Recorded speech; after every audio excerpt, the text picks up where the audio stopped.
The Russian Campaign Napoleonic Wars, Part 12. On September 14, 1812, just a week after Borodino, Napoleon entered Moscow, expecting the Tsar to sue for peace. Instead, the city was nearly deserted. That night, fires broke out across the capital, destroying warehouses, supplies, and homes. By the time the flames subsided, most of Moscow lay in ruins. The Grande Armée had captured the city, but it was a hollow victory. There was no surrender and no food. Napoleon waited nearly 5 weeks, sending letters to Tsar Alexander, who refused to negotiate. Supplies dwindled, winter drew closer, and morale collapsed. Finally, in mid-October, Napoleon ordered the retreat. The French had to march nearly 700 miles back toward Poland, with no shelter, little food, and the Russian winter closing in. The march became a nightmare. Temperatures plunged, men froze on the roads, and entire units vanished overnight.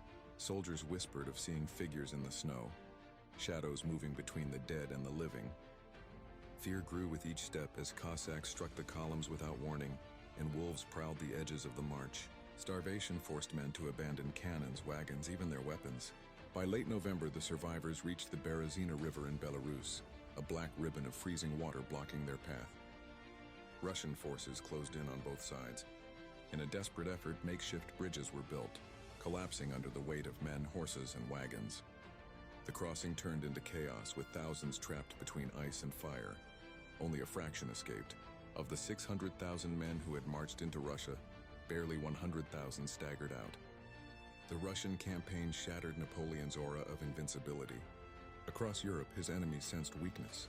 Prussia, Austria, and Sweden joined Russia, and soon the largest coalition yet was forming. All roads now led to Germany, and to the decisive Battle of Leipzig, the greatest clash of the Napoleonic Wars. Like and follow for Part 13. The Battle of Leipzig, the terrifying Battle of Nations.